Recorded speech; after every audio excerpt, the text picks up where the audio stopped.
राम राम। आज का वीडियो मेरे दिल के बहुत करीब है और अगर आप ये वीडियो समझ जाते हैं, आपके किसी भी काम ये वीडियो आज अगर आ जाता है तो शायद आज आपके जीवन से बहुत से दुख, बहुत सी तकलीफ़ें दूर हो जाएंगी। ये कुछ शब्द मैंने लिखे हैं, जैसे भ से भूमि, ग से गगन, व से वायु, अ से अग्नि, न से नीर यानी के जल। तो ये शब्द जब हम आपस में मिला देते हैं तो क्या बन जाता है? भगवान। और भगवान कैसे बने हैं? भूमि, आकाश यानी कि गगन, वायु, अग्नि और जल को मिल जाने के बाद ये सभी तत्व जब आपस में मिल जाते हैं तो भगवान की उत्पत्ति होती है। हमारे ऋषियों ने, हमारे सन्यासियों ने, हमारे संतों ने हमें एक ही बात बताई है, भगवान को बाहर ढूंढने की जरूरत नहीं है, वह आपके अंदर छुपा है। लेकिन हमारे संत, हमारे सन्यासी इस बात को खुलकर बताते नहीं हैं, क्योंकि ज्ञान की भी एक अवस्था होती है। जब व्यक्ति उस अवस्था तक पहुंचता है तो सहज ही उसे पता लग जाता है कि इस सृष्टि का रहस्य क्या है। लेकिन ज्ञान की उस परम अवस्था तक पहुंचने वाले लोग बेहद चंद होते हैं। ये वीडियो बहुत बहुत आगे का है, लेकिन बना रहा हूं। लेकिन जिंदगी में जो भी हम ये सांसारिक जीवन जी रहे हैं, किसी ना किसी चीज के अभाव में जी रहे हैं। चाहे वह अच्छे स्वास्थ्य का अभाव हो, चाहे घर में सुख शांति का अभाव हो, चाहे धन का अभाव हो, चाहे मान सम्मान का अभाव हो, किसी ना किसी चीज का अभाव हर एक व्यक्ति के जीवन में है। और जब तक हम ये सांसारिक जीवन जिएंगे, काम, क्रोध, लोभ, मोह, अहंकार को त्याग भी नहीं पाएंगे। क्योंकि जब तक हम सांसारिक जीवन में कामनाओं के लिए जीते हैं, ये विकार हमारा पीछा छोड़ नहीं सकते। चाहे हमारी अवस्था कुछ भी हो जाए, संसार से जुड़े रहेंगे, ये चीजें पीछा हमारा करेंगी ही करेंगी। इससे हम किसी कीमत पे नहीं बच सकते। अब देखिए, लोग अपने दुखों को लेकर परेशान हैं, लेकिन हमारे शास्त्र, हमारे ऋषि मुनि, हमारे संत हमें कहते हैं भगवान को अंदर खोजो। भगवान का अर्थ मैंने आपको बताने की कोशिश की है। भूमि, गगन, वायु, अग्नि, नीर, जल, ये सब चीजें हैं। इनको मिलाकर भगवान बना है और इन्हीं तत्वों के आधार पर इस देह का भी निर्माण हुआ है। तो इन तत्वों को मिलाकर अगर भगवान बना है तो इन तत्वों को मिलाकर ही इंसान बना है। तो इंसान और भगवान, है ना, यानी कि मैं इंसान, ऊपर वाला भगवान, यहां जहां पर भी वो छुप के बैठे हैं वो भगवान, है ना। हम उनको खोजते रहते हैं, बातें सुनते हैं संतों की, ऋषियों की, लेकिन मिलते नहीं हैं भगवान से। आज आप मिलिएगा। अंतर क्या है भगवान में और हम में? एक ही अंतर है, एक ही अंतर है, वो निर्विकार है और हम विकारों से भरे हैं। सबसे पहले उनमें कोई विकार नहीं है। भगवान का जो सही अर्थ है वो यही है, ठीक है।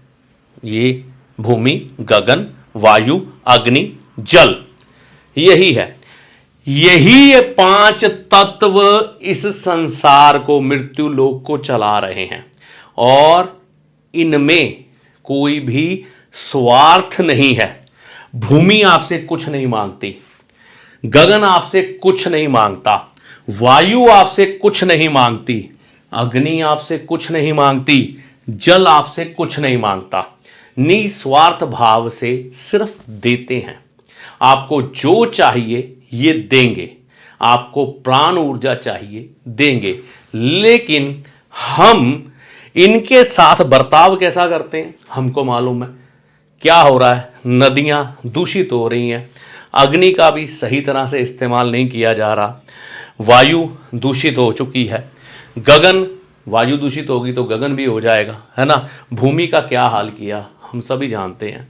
तो कहने का मतलब ये है, फिर भी ये भगवान रूपी शक्तियां किसी तरह से भी आपके जीवन में किसी चीज का अभाव करती हैं? नहीं करती ना, फिर भी देती हैं। और हम इंसान अगर हमारे साथ कोई बुरा कर जाए या हमारे अनुरूप कोई व्यवहार हमसे ना करे तो हम उस पर प्रतिक्रिया देते हैं, उसके साथ दुर्व्यवहार करते हैं और उसके खिलाफ तक खड़े हो जाते हैं। यहाँ तक कि दुश्मनियाँ इतनी होती हैं कि कई देश तबाह हो जाते हैं इसमें।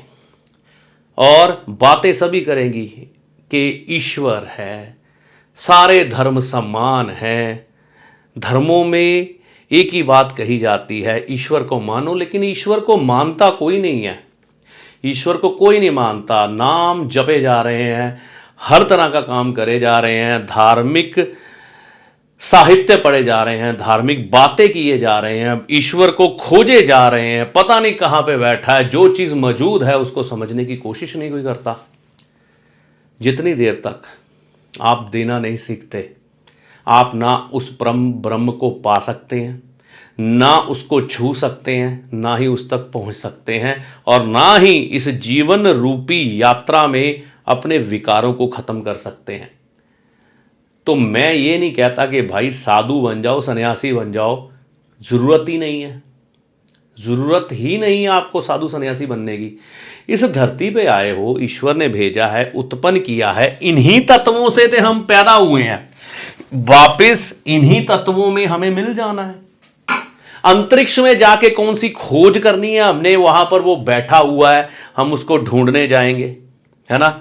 और वो वहां पर बैठा, आओ बच्चा क्या हाल है, ठीक हो, बैठो तुमसे बातें करते हैं, ऐसा कुछ नहीं है। इस ब्रह्मांड को हमने इतना ही समझना है कि इन तत्वों के स्वभाव को अपना लेना है। जैसे ये बिना स्वार्थ के काम करते हैं, इसी तरह से आज से हम बिना स्वार्थ के काम करेंगे। स्वार्थ, मैं ये नहीं कह रहा कि आपको आज से संत बन जाना है, पैसा नहीं कमाना, पैसा कमाओ। अपना संसारिक भोग भोगने के लिए हर चीज की जरूरत है। देखिए, महात्मा बुद्ध हो, भगवान राम हो, कृष्ण हो, सभी ने सुविधाओं में जन्म लिया है, लेकिन अंदर से वैरागी रहे हैं, किसी चीज से मोह नहीं किया। मिली ठीक है, नहीं मिली तो कोई बात नहीं, क्योंकि हमारी मस्तिष्क की जो चरम अवस्था है वो बहुत ऊपर की है। क्योंकि हम क्या है, भगवान, हम उनको भगवान कहते हैं ना जिनमें क्या गुण थे, क्या गुण थे, निस्वार्थता, अपना स्वार्थ नहीं देखा।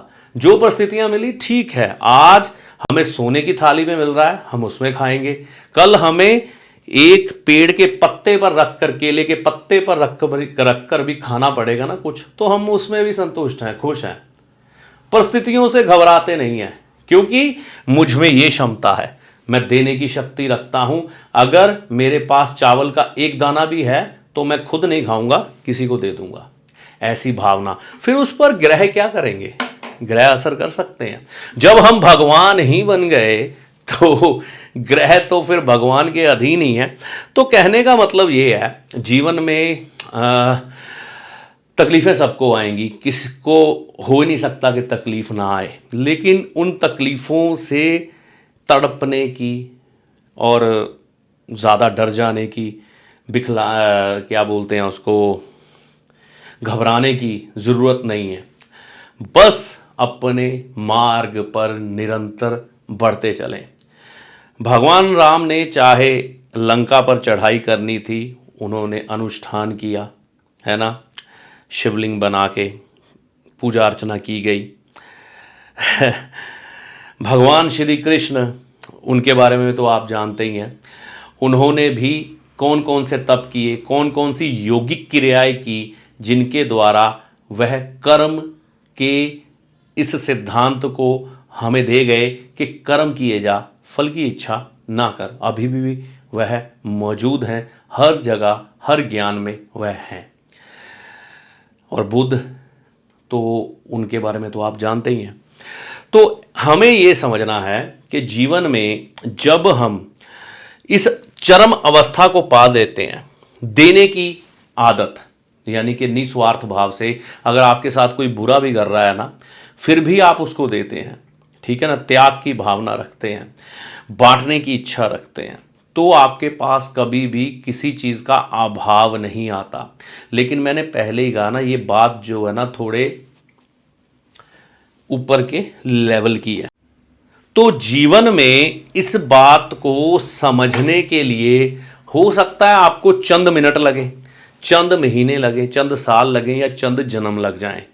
लेकिन जब आपके अंदर ये भावना उत्पन्न हो गई ना, भूमि, गगन, वायु, अग्नि, जल की, तब ये सारी सृष्टि, सारी पृथ्वी, सारा ब्रह्मांड आपका है और आप भगवान हैं। कभी ये चीज़ महसूस की है, मेरी जेब आज खाली है ना, और मेरे को शाम को 500 रुपये की ज़रूरत है अपना परिवार चलाने के लिए? क्या ऐसे हालात उत्पन्न करने की शक्ति आप में है कि आप में कोई व्यक्ति आपके पास चल के आए और आपको 500 रुपया दे के जाए कि भैया आपका ये खर्चा आज का पूरा हो जाएगा? ये कुछ सिद्ध लोगों के पास शक्ति रही है, लेकिन ये शक्ति बड़ी आसान है किसी के लिए भी हासिल करना। और कहने को कह दिया मैंने आसान है, और इससे ज़्यादा मुश्किल भी कुछ नहीं है। क्योंकि ये जो वर्ल्ड कप की ट्रॉफी लगी है ना आपके ये गले के ऊपर, ये खोपड़िया, ये हासिल नहीं करने देती। अभी मैं आपको जितना मर्जी ज्ञान दे दूं, जितनी बात मर्जी आसान तरीके से समझा दूं, कुछ ही क्षणों बाद आप भूल जाएंगे। ये आपको याद नहीं रखना देगा। ये है सारी मुसीबत, ये लोगों को घुमा के रखे हैं। तो कहने का मतलब इस पर विजय पानी है और इन आदतों को अपनाना है। जीवन में किसी चीज़ का अभाव नहीं आएगा, किसी चीज़ का भी नहीं आएगा। जिंदगी और वक्त बहुत तेज़ी से बीत रहा है, बहुत तेज़ी से। आपको पता नहीं लगेगा कब आपकी एज 5, 15, 25, 35, 45, 55, 65, 75, 85, कहानी ख़त्म। और फिर हम सोचते हैं क्या खोया क्या पाया हमने। समझो, ज्ञान की कोई अवस्था नहीं है, किसी को किसी समय भी हो सकता है।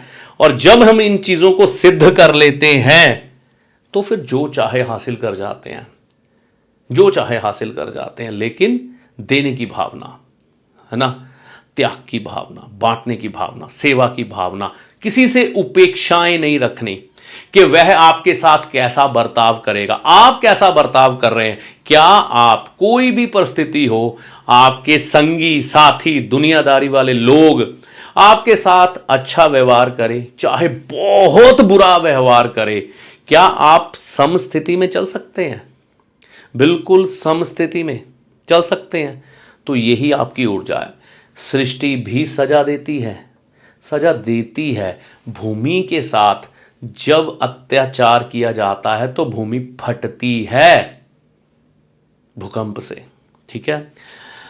गगन भी कई बार वर्षा इतनी ज्यादा कर देता है कि व्यक्ति की जिंदगी में तबाही ले आता है, या आग ऐसी बरसती है, वायु ऐसी चलती है कि जिसके साथ हमने बदतमीजी की होती है, दुर्व्यवहार किया होता है, वह सृष्टि उसे अपने आप सजा देती है।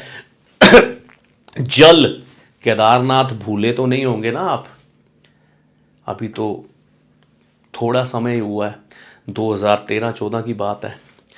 तो सृष्टि के अपने नियम हैं। ईश्वर की ये शक्ति, भगवान, और इस शक्ति से किए जाने वाला दुर्व्यवहार कभी सृष्टि के द्वारा बख्शा भी नहीं जाता है। जो तारतम्य बिठाता है वो सब कुछ पाता है, और जो इसके विरुद्ध चलता है वो सजा पाता है। तो बस आज यही समझाना था। ज़्यादा लंबे चौड़े प्रवचन, कथा समझने समझाने की शक्ति मुझ में नहीं है। मैं बड़े साधारण तरीके से उस ईश्वर की शक्ति को समझने की कोशिश करता हूँ और बड़े साधारण ढंग से आपको समझाने की कोशिश करता हूँ। पूजा पाठ का ढंग बहुत साधारण है।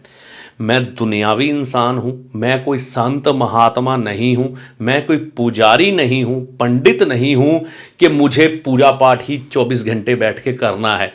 उनके नियम अलग हैं, साधु सन्यासी के नियम अलग हैं, पंडित पुजारी के नियम अलग हैं, और एक संसारिक व्यक्ति के ईश्वर को पाने के नियम अलग हैं। लेकिन हमारा दुर्भाग्य ये है, हम ज़्यादा सयाने होने के साथ साथ सभी को एक ही समरेखा पर चलाने की कोशिश कर रहे हैं कि सभी साधु सन्यासी बन जाओ।